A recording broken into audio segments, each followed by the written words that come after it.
Success ഫയലിലേക്ക് സ്വാഗതം. നമ്മൾ ഇന്നത്തെ ക്ലാസ്സിൽ നോക്കാൻ പോകുന്നത് ഒരു പ്രീവിയസ് ഇയർ ക്വസ്റ്റ്യൻ പേപ്പർ ആണ്. 2023 നടന്ന പോലീസ് കോൺസ്റ്റബിൾ പരീക്ഷയുടെ ക്വസ്റ്റ്യൻ പേപ്പർ ആണ്. Question paper code 127/2023. PSCയുടെ ഫൈനൽ ആൻസർക്ക് അനുസരിച്ചിട്ടുള്ള ഉത്തരങ്ങളാണ് പറഞ്ഞു പോകുന്നത്. സ്റ്റാർട്ട് ചെയ്യാം. ആദ്യത്തെ ചോദ്യം, സുഡാനിൽ നിന്നും ഇന്ത്യക്കാരെ ഒഴിപ്പിക്കുന്നതിനുള്ള രക്ഷാദൗത്യം എന്ത് പേരിലാണ് അറിയപ്പെടുന്നത്? സുഡാനിൽ നിന്നും ഇന്ത്യക്കാരെ ഒഴിപ്പിക്കുന്നതിനുള്ള രക്ഷാദൗത്യം എന്ത് പേരിലാണ് അറിയപ്പെടുന്നത്? ഓപ്പറേഷൻ കാവേരിയാണ്. ഓപ്പറേഷൻ കാവേരി. എവിടെ നിന്നുമാണ്? സുഡാനിൽ നിന്നും ഇന്ത്യക്കാരെ ഒഴിപ്പിക്കുന്നതിനുള്ള രക്ഷാദൗത്യമാണ് ഓപ്പറേഷൻ കാവേരി എന്ന് അറിയപ്പെടുന്നത്. അടുത്ത ചോദ്യം, ചുവടെ കൊടുത്തിരിക്കുന്നവയിൽ 1857 കലാപവുമായി ബന്ധപ്പെടാത്ത നേതാക്കന്മാർ ആരെല്ലാം? ബന്ധപ്പെടാത്ത നേതാക്കന്മാർ. ഓപ്ഷൻസ് തന്നിരിക്കുന്നത് നാനാ സാഹിബ് താത്യ തോപ്പി, ബക്കൻ ബഹദൂർ ഷാ രണ്ടാമൻ, സിദ്ധു കാനോ, കുൻവർ സിംഗ് ഗോനോ എന്നിവരാണ്. ഇതിൽ 1857 കലാപവുമായിട്ട് ബന്ധപ്പെടാത്തത് ആരൊക്കെയാണ്? സിദ്ധു കാനോ എന്നിവരാണ്. താഴെ കൊടുത്തിരിക്കുന്ന സംഭവങ്ങളിൽ നിസ്സഹരണ പ്രസ്ഥാനവുമായി ബന്ധമില്ലാത്തത് എന്ത്? നിസ്സഹരണ പ്രസ്ഥാനവുമായിട്ട് ബന്ധമില്ലാത്തത്.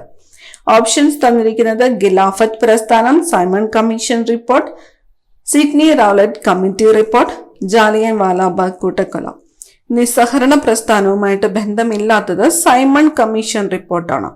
ഓപ്ഷൻ ബി ആണ് സൈമൺ കമ്മീഷൻ റിപ്പോർട്ട്. നാട്ടുകൂട്ടം ഇളക്കം എന്ന ജനകീയ പ്രക്ഷോഭത്തിന് നേതൃത്വം നൽകിയ നേതാവ് ആരായിരുന്നു?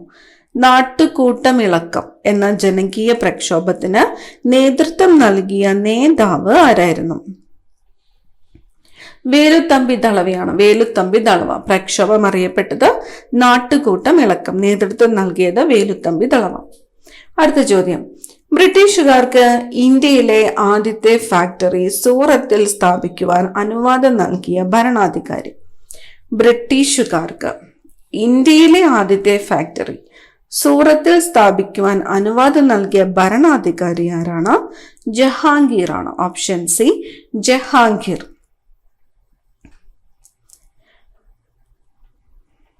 താഴെ കൊടുത്തിരിക്കുന്ന പ്രസ്താവനകളിൽ 1940 ഓഗസ്റ്റ് വാഗ്ദാനത്തിൽ ഉൾപ്പെടാത്ത പ്രസ്താവന ഏത്? ഉൾപ്പെടാത്ത പ്രസ്താവന. 1940 ഓഗസ്റ്റ് വാഗ്ദാനത്തിൽ ഉൾപ്പെടാത്ത പ്രസ്താവന ഏത്? ഇവിടെ ഓപ്ഷൻസ് തന്നിരിക്കുന്നത് ഇന്ത്യക്ക് ഒരു ഭരണഘടന തയ്യാറാക്കുന്നതിനായി എല്ലാ രാഷ്ട്രീയ പാർട്ടികളെയും ഉൾപ്പെടുത്തി ഒരു കമ്മിറ്റി രൂപീകരിക്കാം. ഇന്ത്യക്ക് പുത്രികാ രാജ്യ പദവി നൽകുക. ഇന്ത്യൻ നേതാക്കളെ ഉൾപ്പെടുത്തി വൈസ്രോയുടെ എക്സിക്യൂട്ടീവ് കൗൺസിൽ വിപുലീകരിക്കുക. ന്യൂനപക്ഷങ്ങൾക്ക് പ്രത്യേക നിയോജക മണ്ഡലങ്ങൾ ഏർപ്പെടുത്തുക. ഓഗസ്റ്റ് വാഗ്ദാനത്തിൽ ഉൾപ്പെടാത്തത് ഏതാണ്? ഓപ്ഷൻ ഡി ആണ്. ന്യൂനപക്ഷങ്ങൾക്ക് പ്രത്യേക നിയോജക മണ്ഡലങ്ങൾ ഏർപ്പെടുത്തുക എന്നതാണ് ഓഗസ്റ്റ് വാഗ്ദാനത്തിൽ ഉൾപ്പെടാത്തത്. 7ാമത്തെ ഡിലീറ്റഡ് ക്വസ്റ്റ്യൻ ആണ്. അടുത്ത ചോദ്യം, പവിഴപ്പുറ്റുകൾ കാണപ്പെടുന്നത് ഏത് അക്ഷാംശങ്ങളിലെ ഇളം ചൂടുള്ള സമുദ്രജലത്തിലാണ്? പവിഴപ്പുറ്റുകൾ കാണപ്പെടുന്നത് ഏത് അക്ഷാംശങ്ങളിലെ ഇളം ചൂടുള്ള സമുദ്രജലത്തിലാണ്? ഓപ്ഷൻ എ ആണ് ഉത്തരം. 30 degree north and 30 degree south. ഏത് വാതകമാണ് മാഗ്മയിൽ കാണപ്പെടുന്നത്? മാഗ്മയിൽ കാണപ്പെടുന്നത് ഏത് വാതകമാണ്? മാഗ്മ. തന്നിരിക്കുന്നത് ഏതൊക്കെയാണ്? Carbon dioxide, nitrogen, chlorine, ഇവ എല്ലാം. ഓപ്ഷൻ ഡി ആണ് ഉത്തരം. ഓപ്ഷൻ ഡി, ഇവ എല്ലാം എന്നതാണ് ഉത്തരം വരുന്നത്. അപ്പൊ മാഗ്മയിൽ കാണപ്പെടുന്നതാണ് CO2, നൈട്രജനും ക്ലോറിനും എല്ലാം. അടുത്ത ചോദ്യം, ഇന്ത്യയിലെ ഒരു പ്രധാന ഹിൽ സ്റ്റേഷനായ സോൻമാർഗ് സ്ഥിതി ചെയ്യുന്നത്? സോൻമാർഗ് സ്ഥിതി ചെയ്യുന്നത് എവിടെയാണ്? സോൻമാർഗ് ജമ്മു കാശ്മീരിലാണ് സ്ഥിതി ചെയ്യുന്നത്. സോൻമാർഗ് സ്ഥിതി ചെയ്യുന്നത് എവിടെയാണ്? ജമ്മു കാശ്മീർ. ഉത്തര മഹാസമുദ്രത്തിൽ കാണപ്പെടുന്ന മണ്ണിനം? ഉത്തര മഹാസമുദ്രത്തിൽ കാണപ്പെടുന്നത് എക്കൽ മണ്ണാണ്. എക്കൽ മണ്ണ്. ഉത്തര മഹാസമുദ്രത്തിൽ കാണപ്പെടുന്ന മണ്ണിനം ഏതാണ്? എക്കൽ മണ്ണ്. ഇന്ത്യയുടെ ഏറ്റവും വടക്കേ അറ്റത്തുള്ള സംസ്ഥാനം? ഹിമാചൽ പ്രദേശാണ്. ഹിമാചൽ പ്രദേശാണ് ഇന്ത്യയുടെ ഏറ്റവും വടക്കേ അറ്റത്തുള്ള സംസ്ഥാനം, ഹിമാചൽ പ്രദേശ്. യൂണിവേഴ്സൽ ഫൈബർ എന്നറിയപ്പെടുന്ന വിള ഏതാണ്? യൂണിവേഴ്സൽ ഫൈബർ ഏതാണ്? പരുത്തിയാണ്. യൂണിവേഴ്സൽ ഫൈബർ എന്നറിയപ്പെടുന്നത് പരുത്തി. ഇന്ത്യയുടെ ധാതു കലവറ, ധാതുക്കളുടെ കലവറ എന്നറിയപ്പെടുന്ന സംസ്ഥാനം ഏതാണ്? ജാർഖണ്ഡ് ആണ്. ഇന്ത്യയുടെ ധാതു കലവറ എന്നറിയപ്പെടുന്ന സംസ്ഥാനമാണ് ജാർഖണ്ഡ്. ഹരിത വിപ്ലവത്തിന്റെ ഏഷ്യൻ ഭവനം എന്നറിയപ്പെടുന്ന രാജ്യമേത്? ഹരിത വിപ്ലവത്തിന്റെ ഏഷ്യൻ ഭവനം എന്നറിയപ്പെടുന്ന രാജ്യം ഏതാണ്? ഫിലിപ്പൈൻസ് ആണ്. ഹരിത വിപ്ലവത്തിന്റെ ഏഷ്യൻ ഭവനം എന്നറിയപ്പെടുന്ന രാജ്യം ഫിലിപ്പൈൻസ്. പുത്തൻ സാമ്പത്തിക നയത്തിന്റെ പ്രധാന ലക്ഷ്യങ്ങൾ. പുത്തൻ സാമ്പത്തിക നയത്തിന്റെ പ്രധാന ലക്ഷ്യങ്ങൾ തന്നിരിക്കുന്നത് ഉദാരവൽക്കരണം, സ്വകാര്യവൽക്കരണം, ആഗോളവൽക്കരണം ഇവ എല്ലാം എന്നതാണ്. പുത്തൻ സാമ്പത്തിക നയത്തിന്റെ പ്രധാന ലക്ഷ്യങ്ങൾ ഓപ്ഷൻ ഡി ആണ് ഉത്തരം. ഇവ എല്ലാമാണ്. ഉദാരവൽക്കരണം, സ്വകാര്യവൽക്കരണം, ആഗോളവൽക്കരണം എന്നിവയെല്ലാം പുത്തൻ സാമ്പത്തിക നയത്തിന്റെ പ്രധാന ലക്ഷ്യങ്ങളാണ്. അടുത്ത ചോദ്യം, ഓപ്പറേഷൻ ഫ്ലഡ് എന്തുമായി ബന്ധപ്പെട്ടിരിക്കുന്നു? ഓപ്പറേഷൻ ഫ്ലഡ് എന്തുമായിട്ട് ബന്ധപ്പെട്ടിരിക്കുന്നു? ക്ഷീരവികസനമാണ്. ക്ഷീരവികസനം. ഓപ്പറേഷൻ ഫ്ലഡ് എന്തുമായിട്ട് ബന്ധപ്പെട്ടിരിക്കുന്നു? ക്ഷീരവികസനം. 2023 G7 ഉച്ചകോടി വേദി. 2023 G7 ഉച്ചകോടി വേദിയായിരുന്നത് ഹിരോഷിമയാണ്. ഹിരോഷിമ. 2023 G7 ഉച്ചകോടി വേദി ഏതായിരുന്നു? ഹിരോഷിമ. സംസ്ഥാനത്ത് സാമൂഹ്യനീതി വകുപ്പ് പ്രവർത്തനം ആരംഭിച്ചത്. സാമൂഹ്യ നീതി വകുപ്പ് പ്രവർത്തനം ആരംഭിച്ചത് എന്നു മുതലാണ്? 1975 സെപ്റ്റംബർ 9 മുതലാണ്. 1975 സെപ്റ്റംബർ 9 മുതലാണ് സംസ്ഥാനത്ത് ഏത് വകുപ്പാണ്? സാമൂഹ്യ നീതി വകുപ്പ് പ്രവർത്തനം ആരംഭിച്ചത്. 1975 സെപ്റ്റംബർ മാസം 9 അടുത്ത ചോദ്യം, KSSMന്റെ പൂർണ്ണരൂപം. KSSM പൂർണ്ണരൂപം Kerala social security mission. Kerala social security mission എന്നതാണ് KSSMന്റെ പൂർണ്ണരൂപം. Kerala social security mission. Kerala സഹകരണ വികസന ക്ഷേമനിധി ബോർഡിന്റെ ആസ്ഥാനം. കേരള സഹകരണ വികസന ക്ഷേമനിധി ബോർഡിന്റെ ആസ്ഥാനം തിരുവനന്തപുരമാണ്. തിരുവനന്തപുരം. കേരള സഹകരണ വികസന ക്ഷേമനിധി ബോർഡിന്റെ ആസ്ഥാനം ഏതാണ്? തിരുവനന്തപുരം. കേരള സംസ്ഥാന തണ്ണീർത്തട അതോറിറ്റി നിലവിൽ വന്നത്. കേരള സംസ്ഥാന തണ്ണീർത്തട അതോറിറ്റി നിലവിൽ വന്നത് 25/5/2015. 25/5/2015 25 മെയ് 2015 കേരള സംസ്ഥാന തണ്ണീർത്തട അതോറിറ്റി നിലവിൽ വന്നത്. മാർഗനിർദ്ദേശക തത്വങ്ങളിൽ കുടിൽ വ്യവസായത്തെക്കുറിച്ച് പ്രതിപാദിക്കുന്ന വകുപ്പ്. മാർഗനിർദ്ദേശക തത്വങ്ങളിൽ എന്തിനെക്കുറിച്ചാണ്? കുടിൽ വ്യവസായത്തെക്കുറിച്ച്. കുടിൽ വ്യവസായത്തെക്കുറിച്ച് പ്രതിപാദിക്കുന്ന വകുപ്പാണ് 43-ാം വകുപ്പാണ് കുടിൽ വ്യവസായത്തെക്കുറിച്ച് പ്രതിപാദിക്കുന്നത്. മാർഗനിർദ്ദേശക തത്വങ്ങൾ പ്രതിപാദിക്കുന്ന വകുപ്പ്. മാർഗനിർദ്ദേശക തത്വങ്ങൾ പ്രതിപാദിക്കുന്നത് 36-51 ആണ്. 36-51 ആണ് മാർഗനിർദ്ദേശക തത്വങ്ങൾ പ്രതിപാദിക്കുന്ന വകുപ്പ്. 36-51. ഭരണഘടന നിർമ്മാണ സമിതി ഭരണഘടന അംഗീകരിച്ചത്. ഭരണഘടന നിർമ്മാണ സമിതി ഭരണഘടനയെ അംഗീകരിച്ചതെന്നാണ്? 1949 നവംബർ 26-നാണ്. 1949 നവംബർ 26-നാണ് ഭരണഘടനാ നിർമ്മാണ സമിതി ഭരണഘടന അംഗീകരിച്ചത്. അടുത്ത ചോദ്യം, ഇന്ത്യൻ ഭരണഘടനയുടെ ആമുഖം എഴുതിയതാരാണ്? ആമുഖം എഴുതിയതാരാണ്? ജവഹർലാൽ നെഹ്റു ആണ്. ഇന്ത്യൻ ഭരണഘടനയുടെ ആമുഖം എഴുതിയത് ജവഹർലാൽ നെഹ്റു. ഇന്ത്യൻ ഭരണഘടനയിൽ പൗരത്വത്തെക്കുറിച്ച് പ്രതിപാദിക്കുന്ന വകുപ്പുകൾ. പൗരത്വത്തെക്കുറിച്ച് പ്രതിപാദിക്കുന്നത് 5 മുതൽ 11 വരെയുള്ള വകുപ്പുകളാണ്. 5 മുതൽ 11 വരെയുള്ള വകുപ്പുകളാണ് ഇന്ത്യൻ ഭരണഘടനയിൽ പൗരത്വത്തെക്കുറിച്ച് പ്രതിപാദിക്കുന്ന വകുപ്പുകൾ. 5 മുതൽ 11 വരെ. 28 ഡിലീറ്റഡ് ക്വസ്റ്റ്യൻ ആണ്. അടുത്ത ചോദ്യം, 73ാമത് ഭരണഘടനാ ഭേദഗതി എന്തുമായിട്ട് ബന്ധപ്പെട്ടിരിക്കുന്നു?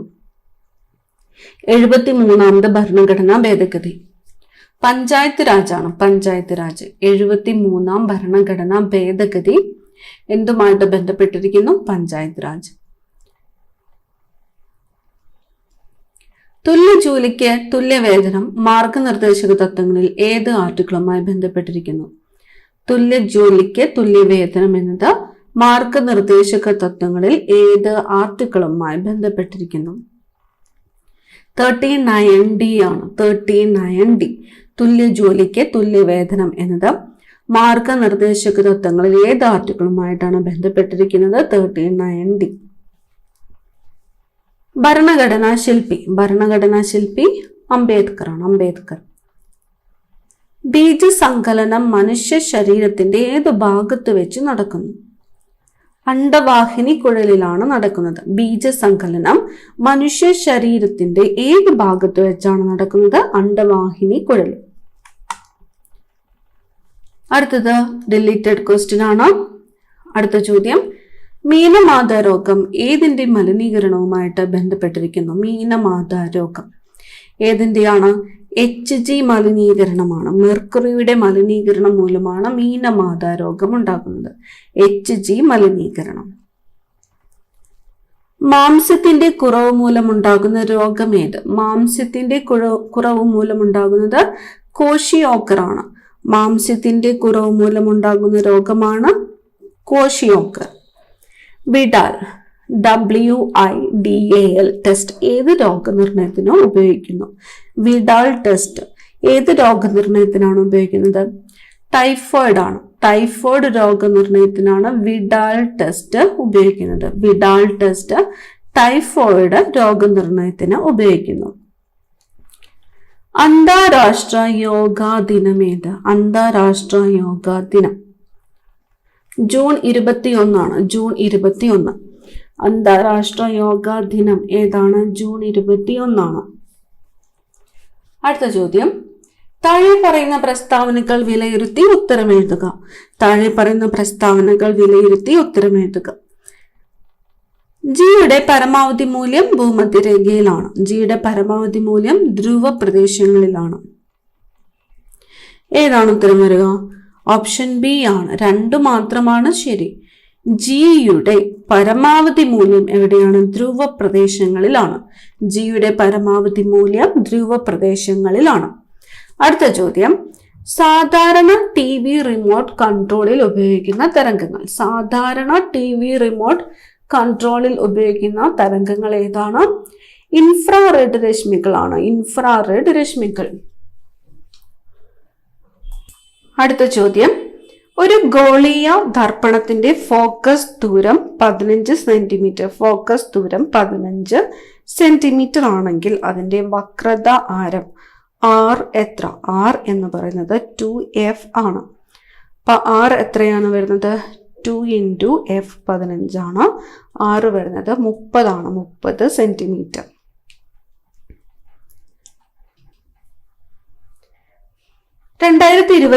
മെയ് 5 ഇന്ത്യയിൽ കാണപ്പെട്ട ചന്ദ്രഗ്രഹണം ഏതാണ്? ഡേറ്റ് ഒന്ന് ഓർത്തു വെച്ചോളൂ. 2023 മെയ് മാസം 5-ാം തീയതി ഇന്ത്യയിൽ കാണപ്പെട്ട ചന്ദ്രഗ്രഹണം ഏതാണ്? പെൻബ്രൽ ചന്ദ്രഗ്രഹണമാണ്. പെൻബ്രൽ ചന്ദ്രഗ്രഹണം. ഡേറ്റ് 2023 മെയ് 5 ഇന്ത്യയിൽ കാണപ്പെട്ട ചന്ദ്രഗ്രഹമാണ് പെൻബ്രൽ ചന്ദ്രഗ്രഹണം. അടുത്തത്, 3D ഓർബിറ്റലിൽ ഉള്ള ഒരു ഇലക്ട്രോണിന് സാധ്യമായ NLM എന്നിവയുടെ മൂല്യങ്ങൾ. 3D ഓർബിറ്റലിലുള്ള ഒരു ഇലക്ട്രോണിന് സാധ്യമായ NLM എന്നിവയുടെ മൂല്യങ്ങൾ. ഓപ്ഷൻ എ ആണ് n = 3, Lന് 2, M is equal to -1. B, Al, Mg, K എന്നീ മൂലകങ്ങളെ പരിഗണിക്കുമ്പോൾ അവയുടെ ലോഹ സ്വഭാവത്തിന്റെ ശരിയായ ക്രമം. ഓപ്ഷൻ ഡി ആണ് വരുന്നത്. ലോഹ സ്വഭാവം ഏറ്റവും കൂടുതൽ ഏതിനാണ്? കെ ആണ്, പൊട്ടാസ്യത്തിനാണ്. അതിനുശേഷം Mg, Al, B. അടുത്ത ചോദ്യം, താഴെ കൊടുത്തിട്ടുള്ള പദാർത്ഥങ്ങളിൽ pH മൂല്യം 7 കൂടുതൽ ഏതിനാണ്? 7 കൂടുതൽ. തന്നിരിക്കുന്നത് മനുഷ്യന്റെ ഉമ്മിനീര്, മനുഷ്യന്റെ രക്തം, നാരങ്ങാനീര്, ദഹനരസം. 7 കൂടുതലുള്ളത് മനുഷ്യ രക്തത്തിനാണ്, മനുഷ്യരക്തം. താഴെ കൊടുത്തിട്ടുള്ളവയിൽ ആദർശ ലായനിക്ക് ഉദാഹരണമല്ലാത്തത്. ഓപ്ഷൻ സി ആണ് ഫീനോളും അനിലീനുമാണ്. താഴെ തന്നിരിക്കുന്ന പ്രസ്താവനകളിൽ ഹെർമൻ ഗുണ്ടർട്ടുമായി ബന്ധപ്പെട്ടത് ഏത്? തന്നിരിക്കുന്നു. ഹെർമൻ ഗുണ്ടർട്ട് ചർച്ച് മിഷൻ സൊസൈറ്റിയിൽ അംഗമായിരുന്നു. രാജ്യസമാചാരം, പശ്ചിമോദയം എന്നീ പേരുകളിൽ 2 മലയാള പത്രങ്ങൾ ആരംഭിച്ചു. 1846 ഇംഗ്ലീഷ് മലയാളം നിഘണ്ടു പ്രസിദ്ധീകരിച്ചു. മലയാളത്തിൽ ആദ്യത്തെ നിഘണ്ടുവും വ്യാകരണ ഗ്രന്ഥവും തയ്യാറാക്കി. ഹെർമൻ ഗുണ്ടർട്ടുമായിട്ട് ബന്ധപ്പെട്ടത് ഏതാണ്? ഓപ്ഷൻ എ ആണ്, 2 മാത്രമാണ്.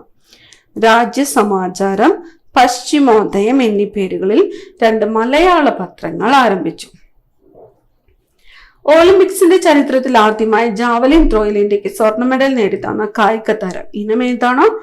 Javelin throw. സ്വർണ്ണ മെഡൽ നേടിത്തന്നത് ആരാണ്? നീരജ് ചോപ്രയാണ്. 2022 എഴുത്തച്ഛൻ പുരസ്കാരം ലഭിച്ചത്. 2022 എഴുത്തച്ഛൻ പുരസ്കാരം ലഭിച്ചത് ആർക്കാണ്?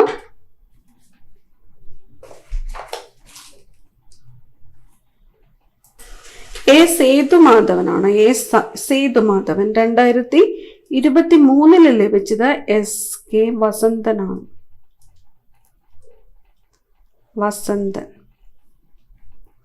അടുത്ത ചോദ്യം, താഴെ തന്നിരിക്കുന്നവയിൽ ശ്രീനാരായണ ഗുരുവിന്റെ പ്രസിദ്ധീകരണം ഏതാണ്? പ്രസിദ്ധീകരണം ആത്മോപദേശ ശതകമാണ്. ആത്മോപദേശ ശതകം ആരുടെ പ്രസിദ്ധീകരണമാണ്? ശ്രീനാരായണ ഗുരു. മാമാങ്കത്തിന്റെ അന്ത്യത്തിന് കാരണമായ ഘടകം. മാമാങ്കത്തിന്റെ അന്ത്യത്തിന് ഹൈദരാലിയുടെ ആക്രമണമാണ്. ഇനി വരുന്നത് 10 മാത്സ് ചോദ്യങ്ങളാണ്. ആൻസേഴ്സ് മാത്രമാണ് പറഞ്ഞു പോകുന്നത്.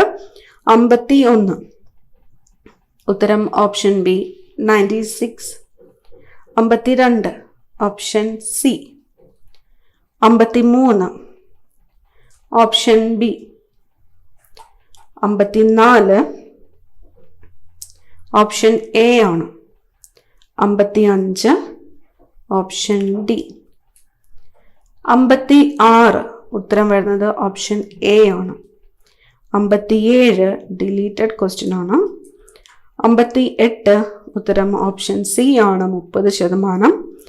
59 ഓപ്ഷൻ ബി ആണ്, 120, 74. 60ാമത്തെ ചോദ്യത്തിന്റെ ഉത്തരം വരുന്നത് ഓപ്ഷൻ ഡി ആണ്. ഇനി ഇംഗ്ലീഷ് ചോദ്യങ്ങളാണ്. Don't look down dash the poor. Option C upon. Don't look down upon the poor. This is dash mountain in the area. Are you sure you can climb it? This is the steepest mountain in the area. Are you sure you can climb it? Neither my friends nor the bookstore dash the book I need. Has. Neither my friends nor the bookstore has the book I need. I tried to explain, but he refused. Dash and went on dash. I tried to explain, but he refused to listen and went on grumbling. They showed her the easiest way to do it. The passive form of the sentence is she was shown the easiest way to do it. A dash of sailors, a crew of sailors. Her and will and dash commitment put her on the top. Unflinching. If you are under a cloud, it means that under a cloud means that you are in trouble. The expansion of NCLT is National Company Law Tribunal. Pick out the correctly spelled word. Option A ആണ് DEARTH. DEARTH. ഇനി വരുന്നത് 10 മലയാളം ചോദ്യങ്ങളാണ്. നോക്കാം. അടിയിൽ വരച്ചിരിക്കുന്ന ശൈലിയുടെ ശരിയായ അർത്ഥം തിരഞ്ഞെടുക്കുക. അകത്തമ്മ ചമഞ്ഞു നടക്കുന്നവരുടെ അവസ്ഥ പലപ്പോഴും അബദ്ധമായിരിക്കും. അടിയിൽ വരച്ചിരിക്കുന്നത് അകത്തമ്മ ചമഞ്ഞു. ഇതിന്റെ ശരിയായ അർത്ഥം എന്ന് പറയുന്നത് ഏതാണ്? ഓപ്ഷൻ ബി ആണ്, വലിയ മേന്മ നടിക്കുക. അടിയിൽ വരച്ചിരിക്കുന്ന വാക്യങ്ങളുടെ ഒറ്റപ്പദം തിരഞ്ഞെടുത്ത് എഴുതുക. രാമന്റെ അടുത്ത് തിരിച്ചെത്തിയ ഹനുമാൻ വളരെയധികം സംസാരിക്കുന്നവനായി കാണപ്പെട്ടു. അടിയിൽ വരച്ചിരിക്കുന്നത് ഏതാണ്? വളരെയധികം സംസാരിക്കുന്നവനായി കാണപ്പെട്ടു. ഒറ്റപ്പദം ഏതാണ്? അതിവാചാലൻ. ബ്രാക്കറ്റിൽ നിന്നും ശരിയായ വാക്ക് തെരഞ്ഞെടുത്ത് എഴുതുക.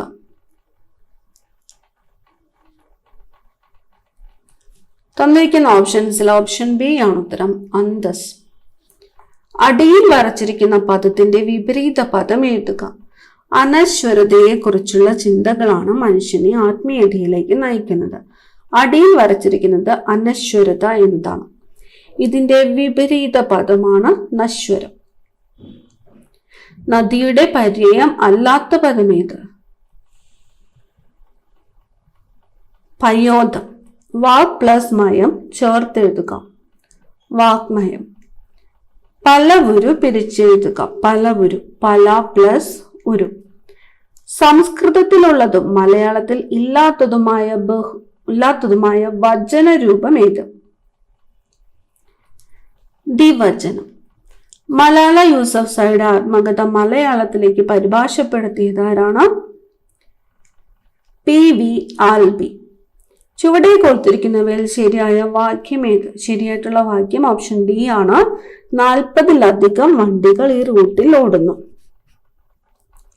ഇനി വരുന്ന 20 ചോദ്യങ്ങൾ പോലീസ് കോൺസ്റ്റബിൾ എന്ന തസ്തികയുമായിട്ട് ബന്ധപ്പെട്ടവയാണ്. LDC LGS പരീക്ഷകൾക്ക് തയ്യാറെടുക്കുന്നവർ ഈ ചോദ്യങ്ങൾ നോക്കണമെന്നില്ല. 81ാമത്തെ ചോദ്യം, താഴെ പറയുന്നവയിൽ ഏതാണ് വിവരാവകാശ നിയമപ്രകാരമുള്ള അപേക്ഷയിൽ നൽകാവുന്ന വിവരം? തന്നിരിക്കുന്നത് വ്യാപാര രഹസ്യങ്ങൾ, വ്യക്തികൾ തമ്മിലുള്ള വിശ്വസ്തത ബന്ധം മൂലം ലഭ്യമായ വിവരങ്ങൾ, വിദേശ സർക്കാരിൽ നിന്ന് രഹസ്യമായി ലഭിച്ച വിവരം, മന്ത്രിസഭ തീരുമാനങ്ങൾ. വിവരാവകാശ നിയമപ്രകാരമുള്ള അപേക്ഷയിൽ നൽകാവുന്ന വിവരം എന്ന് പറയുന്നത് ഓപ്ഷൻ ഡി ആണ്, മന്ത്രിസഭ തീരുമാനങ്ങൾ. അടുത്ത ചോദ്യം, കൊക്കൈൻ എന്ന മയക്കുമരുന്ന് ഉപയോഗിക്കുന്ന വ്യക്തികൾക്ക് ലഭിക്കുന്ന പരമാവധി തടവ്? 1 വർഷം വരെ കഠിന തടവാണ്. കൊക്കൈൻ എന്ന മയക്കുമരുന്ന് ഉപയോഗിക്കുന്ന വ്യക്തികൾക്ക് ലഭിക്കുന്ന പരമാവധി തടവാണ് 1 വർഷം വരെ കഠിന തടവ്. അടുത്ത ചോദ്യം, കുട്ടികളുടെ അശ്ലീല ചിത്രങ്ങൾ സാമൂഹിക മാധ്യമം വഴി വിതരണം ചെയ്യുന്നത് വിവര സാങ്കേതിക വിദ്യാ നിയമത്തിലെ ഏത് വകുപ്പ് പ്രകാരമാണ് കുറ്റകൃത്യമാകുന്നത്?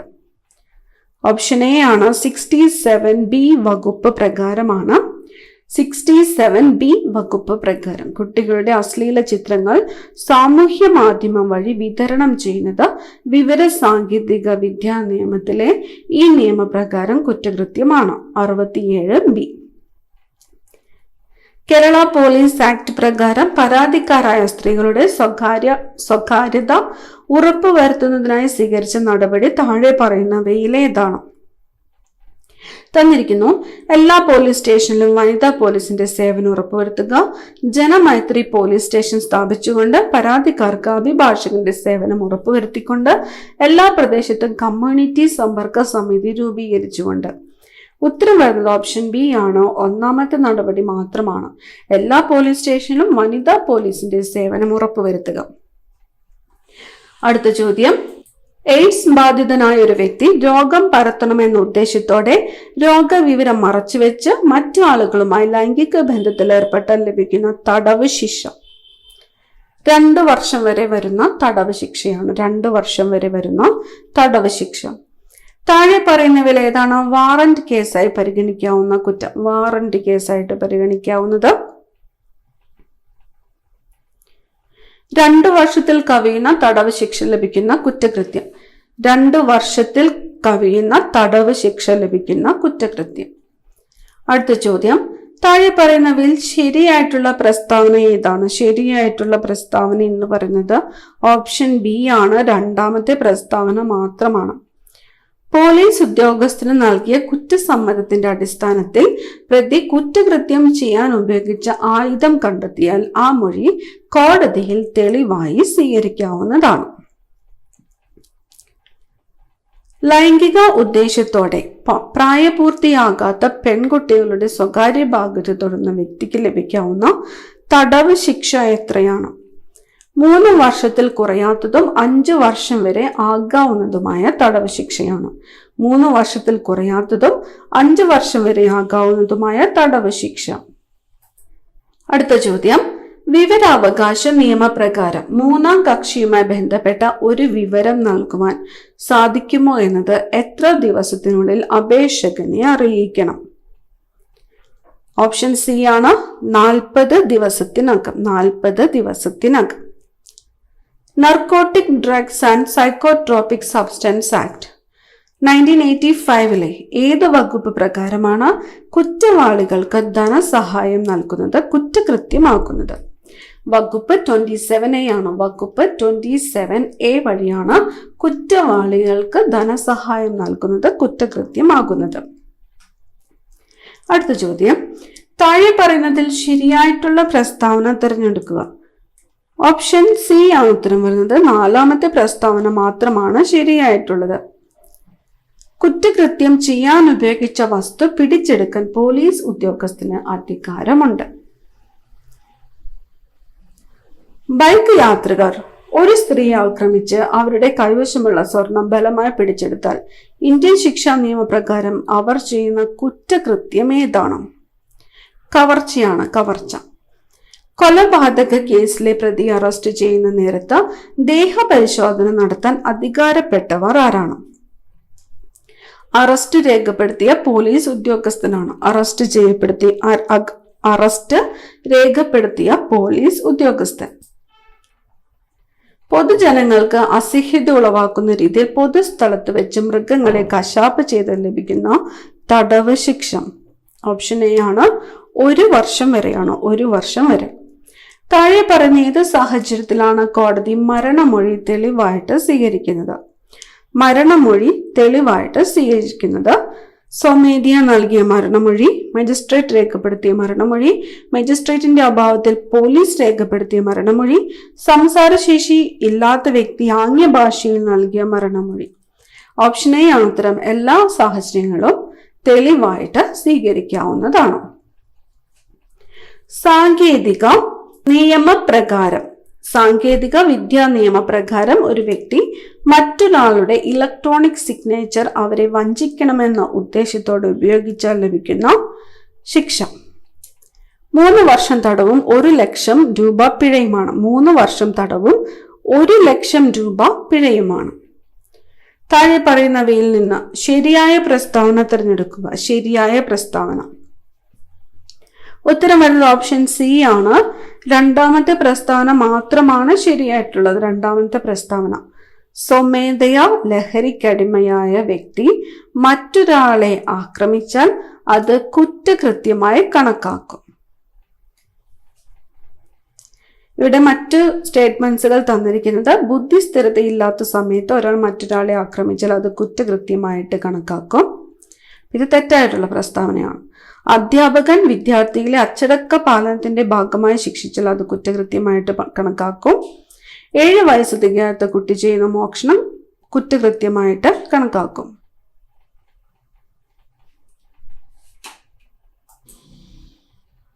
ക്രിമിനൽ നടപടി നിയമപ്രകാരം കുറ്റസമ്മതം രേഖപ്പെടുത്താൻ അധികാരപ്പെട്ട ഉദ്യോഗസ്ഥൻ ജുഡീഷ്യൽ മജിസ്ട്രേറ്റ് ആണ്. Judicial magistrate.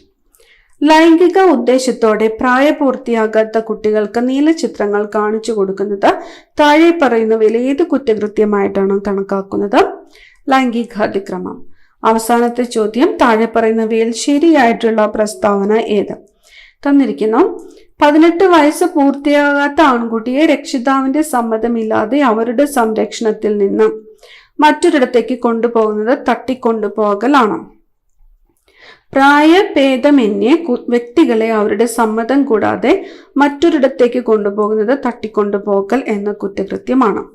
18 വയസ്സ് പൂർത്തിയാകാത്ത പെൺകുട്ടിയെ രക്ഷിതാവിന്റെ സമ്മതമില്ലാതെ അവരുടെ സംരക്ഷണത്തിൽ നിന്ന് മറ്റൊരിടത്തേക്ക് കൊണ്ടുപോകുന്നത് തട്ടിക്കൊണ്ടുപോകൽ എന്ന കുറ്റകൃത്യമാണ്. ഓപ്ഷൻ ബി ആണ് ഉത്തരം. മൂന്നാമത്തെ പ്രസ്താവന മാത്രം ശരിയാണ്. 3. അടുത്ത ക്ലാസ്സിൽ കാണാം. Thank you.